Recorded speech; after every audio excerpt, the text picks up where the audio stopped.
మీరు పార్ట్ టైమే అన్నారు. ఇప్పుడు దీని మీద టైం స్పెండ్ చేయాలి అని అంటే, ఏ పార్ట్ టైం వాటి మీద పెడితే నేను ఇటువైపు జాబ్ క్రాక్ చేయడానికి 100% ఆ టైం ఇటువైపు కూడా ఇవ్వగలుగుతాను.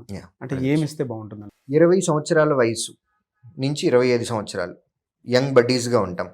ఆ టైంలో మనకి ఫుల్ ఎనర్జీ ఉంటుంది, టైం ఉంటుంది, కానీ డబ్బు ఉండదు. 30స్లోకి వచ్చాము, ఎనర్జీ ఉంది, ఉద్యోగం వస్తుంది, అప్పటికి డబ్బు ఉంది, కానీ టైం ఉండదు. 50స్లోకి వచ్చాము, టైం ఉంటుంది, డబ్బు ఉంటుంది, కానీ ఎనర్జీ ఉండదు. సో ఇది లైఫ్ సైకిల్ అండి. ప్రతి మనిషికి అన్నీ ఉంటాయి అనేది కరెక్ట్ కాదు. ప్రతి మనిషికి కొన్ని కొన్ని లోపాలు ఉంటాయి. ఇప్పుడు మీరు అడిగినటువంటి క్వశ్చన్కి ఎగ్జాక్ట్ ఆన్సర్ డబ్బు లేదు అని అన్నారు. మీ దగ్గర ఏముంది? ఆన్సర్ కూడా మీరు అడిగిన క్వశ్చన్లోనే ఉంది. మీ దగ్గర టాలెంట్ ఉంది అని అన్నారు. సో ఇప్పుడు మీకున్నటువంటి ఒక ప్లస్, ఒక మైనస్.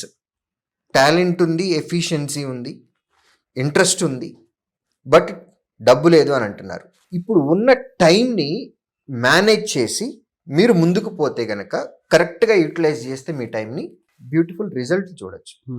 సో ప్రిపరేషన్కి ఎక్కువ టైం పెట్టాలి. గవర్నమెంట్ జాబ్ కొట్టాలి అని అనుకుంటే కొంత టైం అనేది టెంపరీగా ఏదన్నా ఉద్యోగం చేసుకుంటూ, పార్ట్ టైం జాబ్ చేసుకుంటూ మన సస్టైనబిలిటీ కోసం ఆ అమౌంట్ని సంపాదించుకోవడానికి కొంత టైం స్పెండ్ చేయాలి.